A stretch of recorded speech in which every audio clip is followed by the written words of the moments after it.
Nesse vídeo eu vou falar como você deve investir em ano de eleição. Esse ano a gente tem uma certeza, vai ter muita volatilidade. O ano começou com um cenário geopolítico complexo, com Trump invadindo a Venezuela e capturando Maduro. E nós vamos ter vários desdobramentos disso, inclusive olhando a China contra os Estados Unidos e tarifas no mundo todo. A gente tem outro cenário complicado que é a eleição, como nós já falamos aqui. A eleição vai polarizar muito.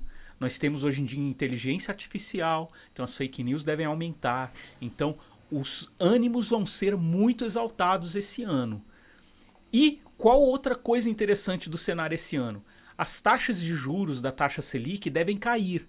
Então, com isso, o que isso vai impactar o mercado?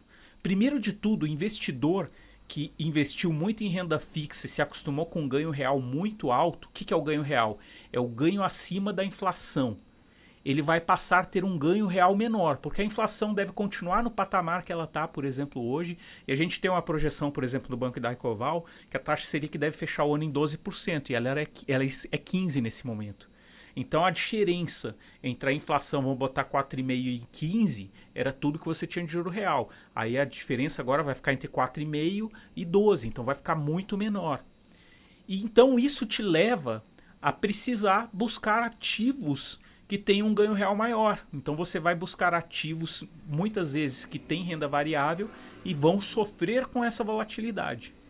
Por outro lado, quando nós temos cortes de taxa de juros, esses investimentos de renda variável voláteis, eles tendem a valorizar bastante. Isso é um dado numérico, isso é uma coisa que é muito comprovada já na ciência econômica. Então você tem um cenário ali que te chama para renda variável. Só que antes de... O que eu quero falar nesse vídeo principalmente é como você vai lidar com os seus viés emocionais. Porque nós temos um viés emocional, por exemplo, que a gente sente muito mais a queda de um ativo do que a alta. Então, se um ativo sobe 1%, tô feliz. Se ele cai 1%, a gente tende a sofrer o dobro do que a gente fica feliz. Tá? Então isso é uma coisa que você tem que saber lidar com esse viés. Como você lida com esse viés? É olhando o planejamento financeiro da sua carteira de investimentos antes de investir. Então eu falo que uma carteira de investimentos tem que estar dividida em 3 potes. O primeiro pote é o pote da segurança.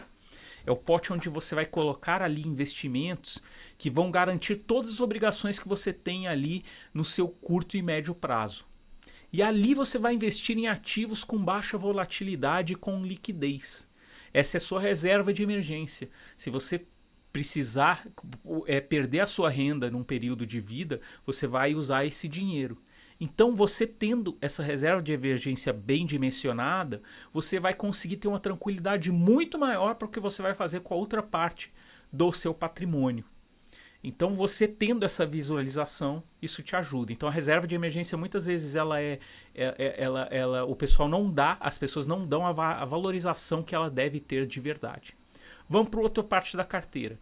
Outra parte da carteira, é o segundo pote que eu falo, são os seus objetivos de médio e longo prazo. Por exemplo, eu quero comprar uma casa. Então, se é um objetivo que eu tenho que guardar dinheiro para o longo prazo, então eu posso ter uma parte da carteira diversificada de uma forma que ela tenha ativos de renda variável que sofram um pouco mais com a volatilidade, mas que no longo prazo tragam um rendimento maior. E o terceiro pote é o pote da independência financeira. Aqui você monta uma carteira que ela pode aguentar muito mais volatilidade, porque você tem ali um horizonte maior para quem está em fase de acumulação, tá? De 20, 15 anos. Então ali, se você teve um ano que variou um pouco mais sua carteira, um pouco mais negativo, tranquilo, você pode continuar investindo em ações, por exemplo, seja no Brasil, seja fora do Brasil.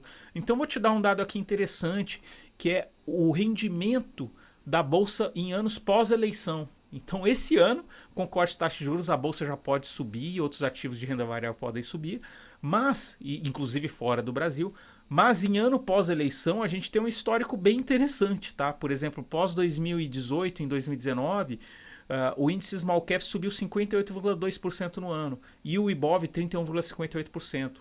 Um rendimento legal se a gente pensar que a renda fixa ali vai estar em 12% ao ano e hoje em dia está em 15%.